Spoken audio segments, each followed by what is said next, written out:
닉 부이치치 여러분 아시죠?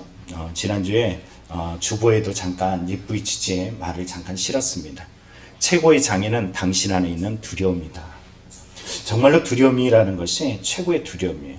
우리는 외적인 이런 두려움, 외적인 장애 이렇게 보지만 정말로 이러한 장애보다 더 무서운 건 마음의 장애입니다. 그게 더 무서운 거예요. 두려움이라는 것. 지난주에 주보에도 실었듯이 국민일보에 담겨진 말을 보면 이런 말을 쓰죠. 두려워하지 말라는 말씀이 365번 기록되어 있습니다. 우연일까요?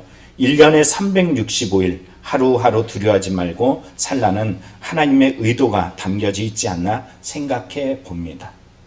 우리는 두려워하지 말라고 끊임없이 주님은 말씀하세요. 365일 365개 두려워하지 말라라는 이 말씀이 우리에게 있어요. 오늘 우리에게 두려워하지 말라 라고 이야기하는데 우리는 내 마음의 두려움을 스스로 만들어 놓고 벌벌 떨고 있는 우리의 모습을 봅니다. 닉 부이치치는 이런 말을 해요. 당신은 아름답다. 넘어진 당신도 아름답다. 일어서려는 당신은 더 사랑스럽다. 닉 부이치치의 아내 카나라는 여인이 있습니다. 닉 부이치치는 여러분이 알고 있다시피 다리의 한 부분, 조그마한 요 부분 남겨놓고 신체, 팔, 다리가 거의 없어요. 그런데도 불구하고 이 일반인인 그녀가 그와 결혼을 했습니다. 결혼을 앞둔 카나에게 인터뷰를 한 내용이 있습니다. 이렇게 물어요. 닉과 같이 장애를 입은 아이가 태어나는 게 두렵지 않습니까? 그랬더니 카나가 이런 말을 하죠. 닉과 같이 장애를 가졌다 해도 전혀 문제가 없습니다. 오히려 닉보다 더 사랑해 줄 겁니다. 그리고 닉과 같은 롤모델을 가진 아빠가 있잖아요. 여러분, 닉 부이치치가 누구에 의존해서 살아가요? 하나님이에요. 우린 고난이라는 현재에 딱 노출되면은 이가 실제적 고난보다도 더 크게 반응하고 어려워하고 낙심합니다. 고난 속에 보면은 내 마음대로 내 뜻대로 되지 않는다라는 이 생각이 좌우하다 보니까는 고난보다도 더 심각한 장애와 아픔을 겪게 되어서 두려워하고 낙심하고 살아갈 힘마저도 다 빠져버리는 경우들이 참 많습니다.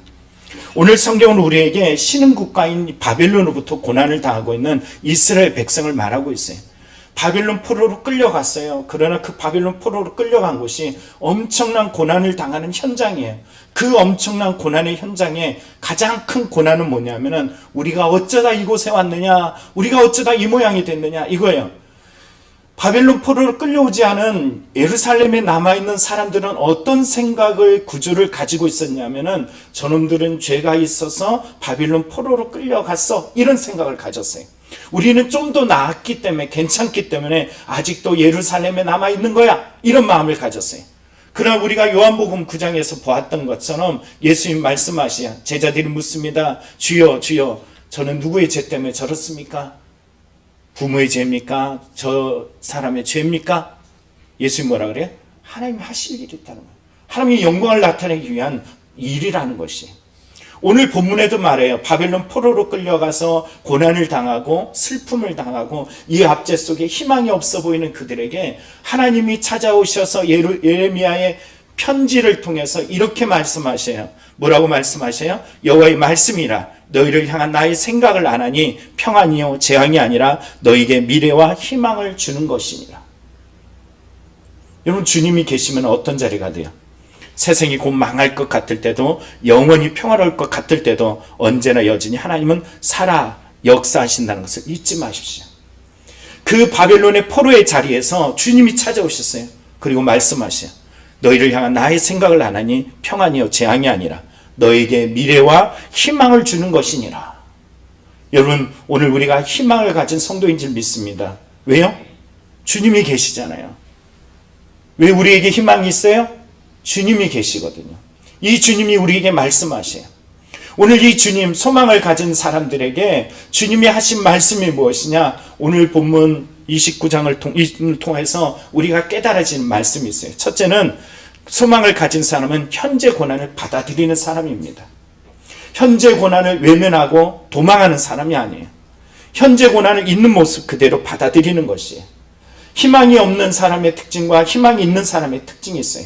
희망이 없는 사람은 현재적인 것을 너무 의존하고 현재적인 것에 의해서 삶을, 세상을 바라본다는 거예요. 자기가 가지고 있는 건강 상태, 자기가 가지고 있는 물질, 자기가 가지고 있는 권위, 권력, 이런 것들로 세상을 바라봐요. 내가 좋으면 세상이 좋은 거고 내가 나쁘면 세상이 나쁜 거예요. 이게 세상에 소망을 두고 있는 사람들의 특징입니다. 그런데 여러분 생각해 보세요.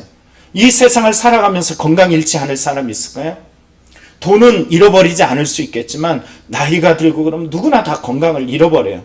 그러면 그때 내 건강이 내 삶을 지탱하는 능력이 되지 않는 이런 모습을 발견했을 때 어떻게 돼야 될까요? 우리는 희망이 없어. 역시나 난 희망이 없어. 오늘 본문에 보면 바벨론 포로로 끌려간 이들이 마찬가지예요. 늘 힘이 있을 것 같았지만, 늘 괜찮을 것 같았지만 바벨론 포로로 끌려가서 그곳에 떡하니 자리를 잡고 앉아 있어 보니까는 수많은 고통과 괴로움이 압제가 그의 삶은 짓누러요. 그들에게 희망은 뭐냐면 빨리 이곳에서 좀 벗어났으면 좋겠어. 그런데 이게 가짜 희망이에요. 우리는 인간적인 생각으로 바라볼 때, 야, 진짜 희망은 내가 가지고 있는 이 인생의 수많은 장애들, 이것들로부터 벗어나는 것이 희망이 아니겠어? 이렇게 말하는데 주님은 이렇게 말씀하세요. 이는 내 생각이 너의 생각과 다르면 내 길은 너의 길과 다름이니라. 여호와의 말씀이라. 네 생각하고 내 생각하고 달라. 너 지금 바벨론에서 빨리 포로에서 딱 벗어나서 힘을 얻어가지고 이 다시 예루살렘으로 오는 것이 희망이라고? 아니야. 너 그거 받아들이는 거야. 그걸 받아들이는 게 희망이야. 이렇게 말씀하고 계세요. 그래서 뭐라고 말씀하시냐? 예레미야 29장 5절부터 6절에 이렇게 말합니다. 너희는 집을 짓고 거기에 살며 텃밭을 만들고 그 열매를 먹어라. 아내를 맞이하여 자녀를 낳으며 너희 아들이 아내를 맞이하며 너희 딸이 남편을 맞아 그들로 자녀를 낳게 하여 너희가 거기에서 번성하고 줄어들지 아니하게 하라. 내가 살아가는 지금 현장이 어떤 자리냐면 짓밟히는 현장이에요. 상처가 가득한 현장이에요. 희망이라는 것은 아무것도 보여지지 않는 그런 고통의 현장이에요. 그런데 하나님 뭐라 그러냐면 거기가 희망의 자리야, 거기가 희망의 자리야, 이렇게 말하고 있어요. 성경에 보면은 스마야라는 이 거짓 선지자가 나타납니다. 예루살렘에다가 편지 써가지고 저 예레미야 저런 말을 하는 놈을 짓밟아야 돼. 우리의 마음도 그래요. 야, 너 인생에 고난이 있고 아픔이 있고 상처가 있지, 거기가 희망이야 라고 이야기할 때 제가 여러분이 아파하는 자리에 그 말을 한다면 여러분의 마음도 스마야처럼 돼서 저를 짓밟아 버리고 싶을지 몰라요. 그러나 성경은 우리에게 말해요. 거기가 희망의 자리라는 거예요. 거기가 우리에게 희망을 주는 자리예요. 성경은 너희가 왜 여기까지 왔느냐라는 이 얘기를 할 때 예레미야 31장 3절에 이렇게 말합니다. 바벨론의 포로로 끌려온 그 고통의 현장을 이렇게 말해요. 옛적에 여호와께서 나에게 나타나사 내가 영원한 사랑으로 너를 사랑하기에 인자함으로 너를 이끌었다. 아니 이게 말이 돼요? 여러분의 삶에 여러분 여러 가지 부재되어진 고통들이 있잖아요. 좀 헤어나오고 싶은 아픔들이 있잖아요. 그런데 성경은 우리에게 뭐라 그러냐면 내가 영원한 사랑으로 너를 사랑하기에 인자함으로 너를 이끌었어. 그 고난의 현장에서 말씀하셔요. 내가 너를 이끄는 거야. 거기에까지 내가 너를 붙잡아 준 거야. 내가 너와 지금도 함께하고 있어. 이렇게 말씀하고 있다라는 거죠. 이해가 안 되죠? 여러분 성경의 요셉의 이야기를 아는 분들 계세요? 거꾸로 물어볼까요? 요셉의 이야기를 모르는 분 계세요? 교회 다니면 요셉이 어떤 사람인지 알아요. 형들로부터 죽임을 당할 뻔하고 그리고 미디안 상인에게 팔려서 한 번도 가보지 못한 애굽의 보디발의 집에 노예로 팔려갔어요. 그 현실만 딱 보면 우리는 뭐라 그래요? 야, 저놈 참 안 됐다. 요셉이 어쩌다 저런 큰 고통을 당할까? 참 불쌍하다. 우리가 시각적인 눈을 떠서 이 인간적인 눈으로, 현세적인 눈으로 딱 바라보면 요셉은 그 자리가 어떤 자리라고 생각하냐면 절망이야, 소망이 없어, 끝장났어, 저 인생은 이제 이미 쫑난 거야, 이렇게 표현할지 몰라요. 그러나 우리는 성경을 읽어가면서 요셉이 보디발의 가정에 있을 때 고통당하고 있는 그 현장을 우리는 뭐라 그래요? 하나님의 뜻을 이루어가는 자리구나. 하나님이 요셉을 그에게 꿈을 심겨줬던 것을 온전히 이루기 위한 과정이구나. 하나님이 이스라엘 백성을 건져내기 위해서, 그 조상들을 구원해내기 위해서 하나님께서 요셉을 먼저 보내셔서 일들을 이루시는데, 이 고통에 그를 노출시키고 그 고통 속에 아파하고 그 고통 속에 절망하지만, 바로 그 자리에서 보디발의 눈에도 저놈은 하나님이 함께 하시는구나, 저놈은 함께 하시는구나. 수많은 미혹 유혹거리가 그에게 있어도 흔들리지 않고 감옥에 갈지라도 하나님의 형통을 이루는 사람이구나, 우린 이렇게 말합니다. 그래서 오늘 이 요셉의 내용을 가만히 보면서 우리는 오늘 11절의 말씀을 또 한 번 생각하게 돼요. 여호와의 말씀이라 너희를 향한 나의 생각을 하나니 평안이요 재앙이 아니라 너희에게 미래와 희망을 주는 것이니라. 그래요, 하나님 우리에게 희망을 주고 있습니다. 우리가 희망을 잃어버린 눈, 소망을 잃어버린 눈으로 쳐다보니까는 자꾸 절망적이에요. 왜 나를 이곳에 뒀어? 빨리 벗어나고 싶어. 스마일처럼 가짜 말을 자꾸 만들어서 자기 암시를 만들어 놓고 자기 암시대로 움직이고 싶어 하는데, 그게 하나님을 모욕하는 거고 하나님의 말씀에 반하는 거고, 그게 불순종하는 것이에요. 이곳에 텃밭을 만들라고?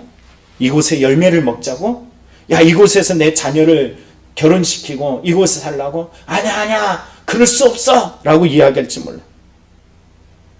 그러나 하나님은 그곳이 주님이 계신 곳이고 주님이 너를 이끌어가는 곳이고 하나님이 너를 사랑하셔서 너를 그곳까지 붙들어 주셨어 라고 우리에게 말씀하십니다. 여러분이 고난당하고 있는, 고통하고 있는, 힘겨워하는 그 자리를 닉 부이치치처럼, 그의 아내 카나처럼 하나님을 향한 믿음의 눈으로 바라보면 우리는 두려움이 아니에요, 절망이 아니에요. 있는 모습 그대를 받아들여요. 그리고서는 하나님의 일하심을 경험하게 됩니다. 닉 부이치치의 말을 또 한번 생각해 봅니다. 최고의 장애는 당신 안에 있는 두려움이에요. 그 아픈 고통을 받아들이지 않으려고 회피하려고 하는 마음들입니다. 두 번째는, 소망을 가진 사람은 거짓에 미혹되지 않습니다. 이 거짓이 뭘까요? 자, 성경을 보면은 에레미야 29장 8절에 말해요. 만군의 여호와 이스라엘 하나님께서 이와 같이 말씀하시니라. 너희 중에 있는 선지자들에게와 점쟁이에게 미혹되지 말며 너희가 꾼 꿈도 고지 듣고 믿지 말라. 미혹당한다. 오늘 선지자, 점쟁이, 심지어는 자기가 꾼 꿈, 이 내 마음속에 움직이고 있는 생각들, 원함, 바람들이 있어요. 이 여기에 말하는 점쟁이, 선지자, 미혹하는 이런 내용들은 하나같이 내가 원하는 것들을 던져줘요. 왜 미혹당하느냐라고 이야기했을 때 우리는 창세기 3장에서 이 질문에 대한 답을 한번 얻어봅니다. 창세기 3장 1절에 뱀이 하와에게 이렇게 말해요. 하나님이 참으로 너에게 동산 모든 나무의 열매를 먹지 말라 하시더냐? 참으로 그랬냐?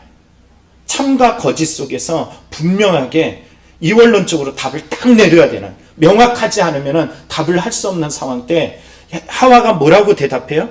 성경 보니까 이렇게 말해요. 너희가 죽을까 하노라. 앞에는 쭉 얘기를 할 때 맞는 것 같아, 옳은 것 같아.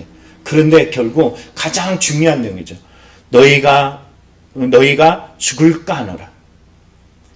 죽을까 하노라는 이 말은 어떤 의미일까요? 의심이에요. 확신이 없는 말이에요. 의심이 없는 말은 확신이 없는 것이고, 확신이 없는 말은 결국은 흔들리게 되어 있습니다. 흔들리는 것은 보여요. 어느 누가 저에게 그런 얘기를 해요. 나도 점장이 할 수 있을 것 같아. 그래요. 왜냐하면은 딱 왔을 때 그 사람의 표정, 그 사람 몇 마디 하다 보면은 금세 그 말에 흘리는 말들을 다 알게 된다라는 거예요.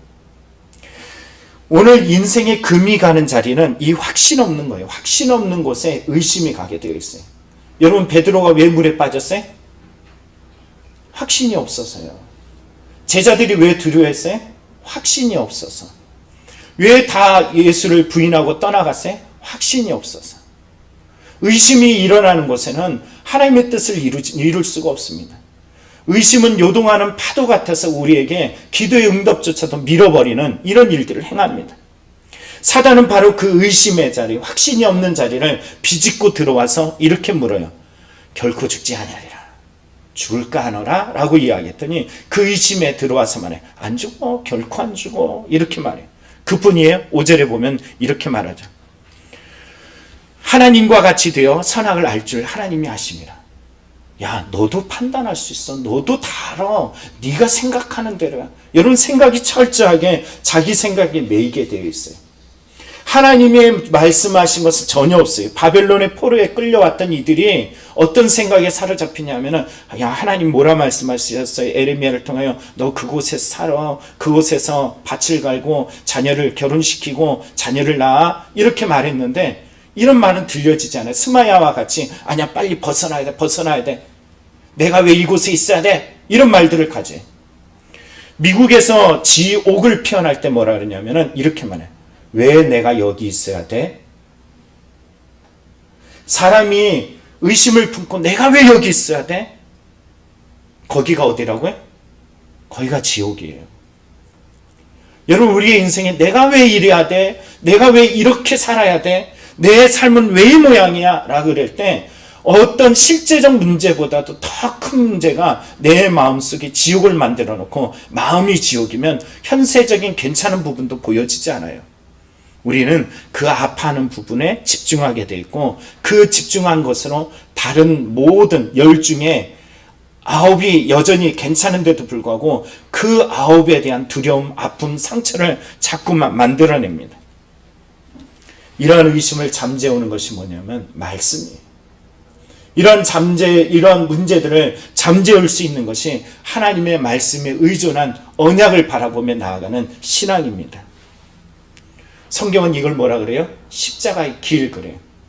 이 말을 오늘 본문으로 이야기하면 바벨론에 머무는 길이에요. 바벨론에 머무는 길은 십자가의 길이에요. 그 길은 하나님의 방법입니다. 바벨론에 머물어 아무도 이 바벨론에 머무는 것을 좋게 여기지 않아요. 성경 고린도전서 1장에 말한 것처럼 십자가는 미련한 것이고 십자가는 어리석어 보이는 거예요. 십자가는 피하고 싶어. 그 미련해 보이고 어리석어 보이는 이거 누구나 바라볼 때 그건 싫어 안 해 이렇게 얘기하지만 성경은 우리에게 뭐라 해? 그 십자가의 도가 우리에게 하나님의 능력이 됨이니라. 오늘 우리에게 마찬가지예요. 우리를 미혹하는 수많은 소리가 있어요. 야, 십자가 그거 원하지 않아. 그거 불편해. 그거 힘들어. 우리 이렇게 말합니다. 그 미혹하는 소리 다시 한번 볼까요? 이렇게 말합니다. 만군의 여호와 이스라엘 하나님께서 이와 같이 말씀하시느니라. 너희 중에 있는 선지자들에게와 점쟁이들에게 미혹되지 말며 너희가 꾼 꿈도 고지 듣고 믿지 말라. 여러분, 꿈에도 의존할 것이 못되고 그리고 선지자도 점쟁이도 의존하지 못할 것이. 간절히 바라면은 내 마음의 심령 속에 꿈을 꾸는데 이게 하나님께로 온 꿈이 아니에요. 선지자가 나에게 달콤한 말, 야, 너 괜찮아질 거야. 내일 모레면 좋아질 거야. 그게 다 하나님께로 온 것이 아니에요. 하나님께로 오지 않은 모든 것들은 다 가짜입니다. 내가 원하는 것을 들려줬을 때 그게 맞아 이렇게 얘기하면 그건 다 가짜인 거예요. 오늘 고통하는 중에 힘겨운 중에 슬픔 중에 있을지라도 우리는 하나님 앞에 서는 믿음이 필요해요. 사단이 뭐라 그랬어요? 창세기 3장 6절에 미혹하니까는 그 말에 하와가 이렇게 말하죠. 여자가 그 나무를 본즉 먹음직도 하고 보암직도 하고 지혜롭게 할 만큼 탐스럽게도 한 나무인지라. 죄성이 들어가게 되어지면은 하나님이 아닌 하나님 아닌 것이 더 탐스럽고 더 먹음직스럽고 더 보암직스러워요. 하지마 그런 것이 더 먹을 만한 아주 멋지고 훌륭해 보입니다. 그러나 아무리 좋아 보여도 그 길은 죽음의 길이고 멸망의 길인 것입니다. 여러분 삶에 아픔이 있죠? 고통이 있죠? 힘겨움이 있죠?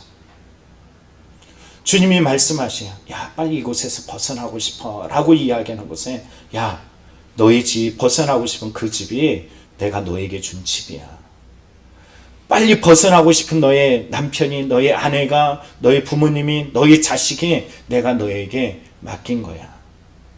너의 몸에 너의 삶에 수많은 고통이 있지만 내가 너에게 맡긴 거야. 이 말을 어떻게 이해하면 좋을까요? 베드로가 그물을 내린 곳이 어디예요? 실패 자리예요. 베드로가 말씀에 의지해서 그물을 내린 곳은 또 어디예요? 마찬가지로 실패 자리입니다. 하나님이 찾아오시고 불러주신 자리가 어디예요? 실패 자리예요.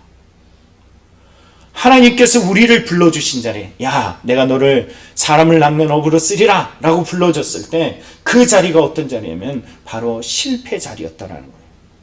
말씀이 말씀으로 들려오는 때가 언제냐면 나의 생각, 나의 경험, 나의 기준, 이것들을 싹 뺄 수 있는 것들이 필요해요. 근데 그게 뭐냐면 아픔이고, 때로는 내 힘대로 되지 않아, 내 힘으로는 아무것도 할 수 없어, 내 손 두 발, 두 손 다 놓았던 바로 그 자리에 비로소 우리는 분노도 절망도 두려움도 다 사라지고 두 손 두 발 다 벌렸을 때 바로 그곳에 말씀이 던져지면 그 말씀의 명확성이 나를 깨워갑니다. 나를 움직여요. 여러분, 내 주위에 있는 모든 아픔들에 다시 한번 하나님의 눈으로, 말씀의 눈으로 한번 바라보시기 바랍니다. 아, 하나님이 나를 보내셨구나. 하나님이 나를 이곳에 앉히셨구나. 하나님이 나를 사용하시는구나. 그러나 주변 사람들은 그리 말하지 않죠. 인간적인 내가 듣고 싶은 말들로 끊임없이 해요. 심지어는 꿈속에서도 나타나요. 그러나 이게 하나님께로 온 거냐 아니냐, 여러분 분명히 기억하시기 바랍니다. 하나님께로 오지 않은 십자가 아닌 것들을 예수 뭐라 말씀하셨어요? 사단아, 너는 나를 넘어지게 하는 자로다. 여러분, 주님만 바라보는 진정한 믿음이 되기를 간절히 축원합니다. 세 번째는, 소망을 가진 사람은 기도하는 사람입니다. 7절에 이렇게 말해요. 너희는 내가 사로잡혀 가게 한 그 성읍의 평안을 구하고 그를 위하여 여호와께 기도하라.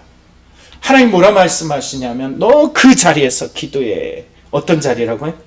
고통하는 자리, 절망하는 자리, 상처받은 자리. 기도하라고 우리에게 말씀하고 계세요. 기도가 뭘까요? 말씀으로 만나는 하나님이라는 책에 보면은 이 기도에 대해서 이렇게 말해요. 성경을 삶에 적용하기 위해서는 단순히 성경을 읽는 것을 넘어 성경의 하나님과 소통하는 데까지 나아가야 한다. 이 소통이 바로 기도다.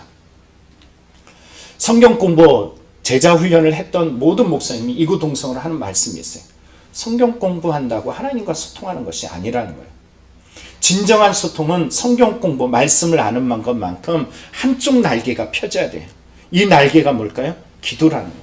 말씀과 기도가 어우러져야지 비로소 하나님과 소통하는 방법, 하나님께 날아오를 수 있는 힘을 얻게 되어진다는 것입니다.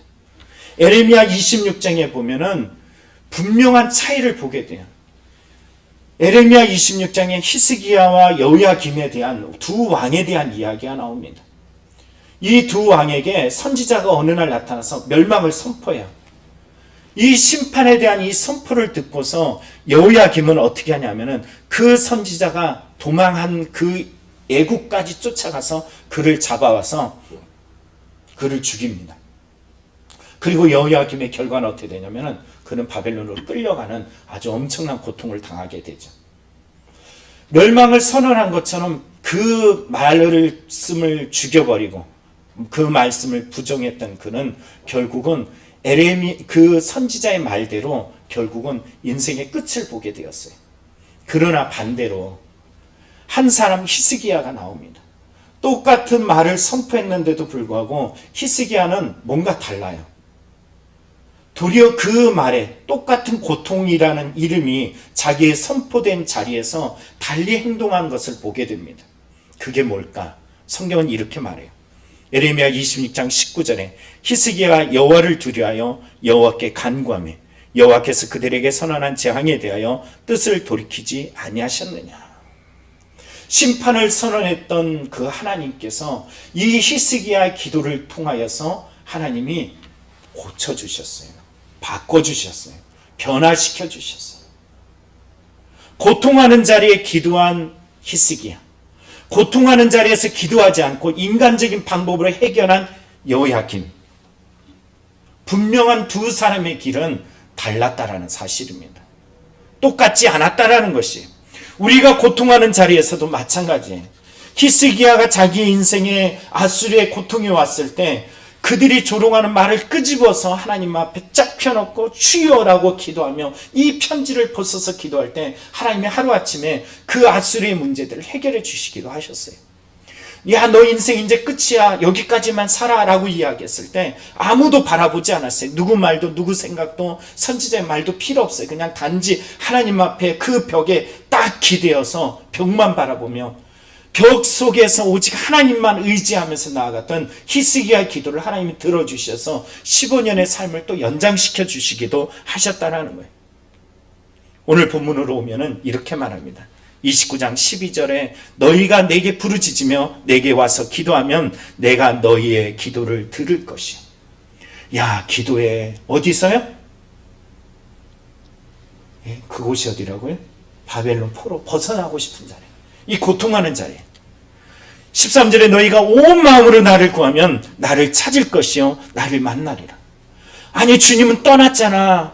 바벨론으로 쫓겨나서 그들은 지금 하나님이 주신 적과 꾸리는 땅이 아니라 그 땅에서 쫓겨나서 절망과 슬픔과 비참함 속에 노출되어 있는 고통하는 자리에 하나님은 우리를 버리셔서 이곳은 하나님이 계시지 않아 생각했던 그곳에서 하나님 뭐라 그래요?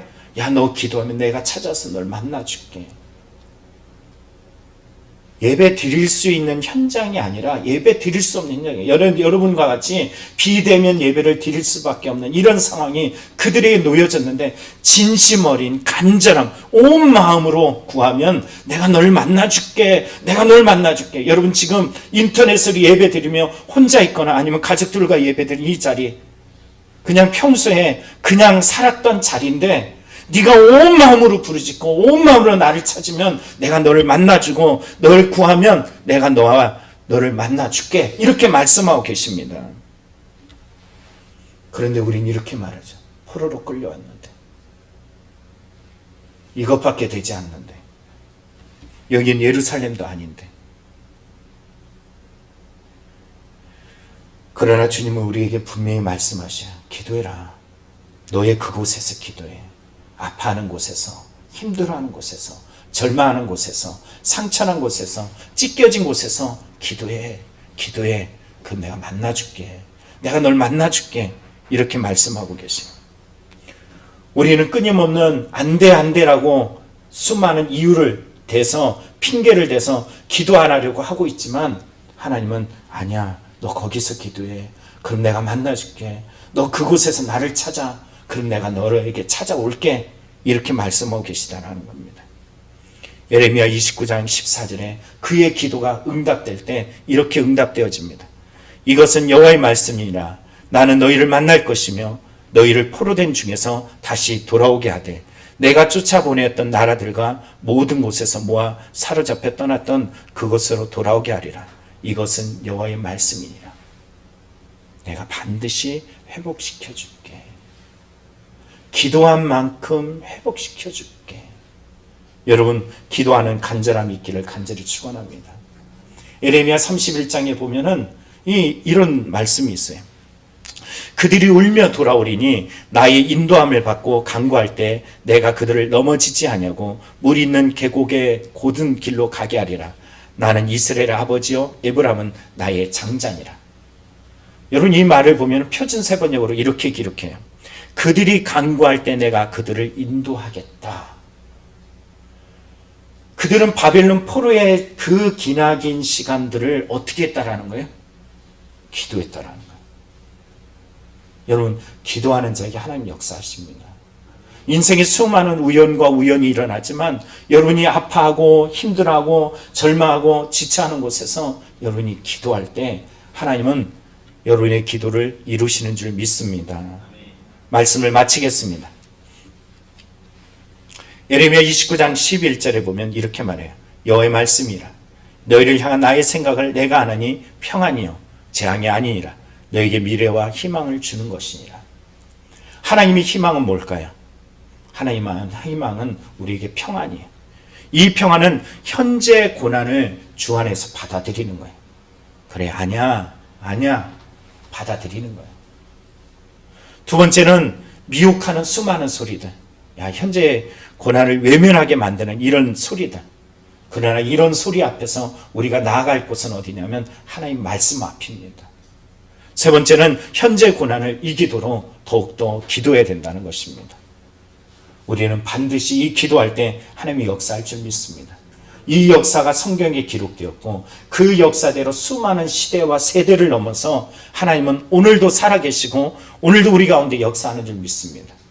오늘도 이곳에서 예배를 돕기 위해 올라온 여러분들과 또 각 가정에서 예배를 드리며 비대면 예배를 드리는 여러분에게 하나님은 여러분에게 찾아오십니다. 여러분 찾으시기 구해요. 구하시길 바랍니다. 그 주님을 만나는 은혜가 있기를 간절히 축원합니다. 기도하겠습니다. 하나님 아버지, 오늘도 주를 의지하며 주를 바라나이다.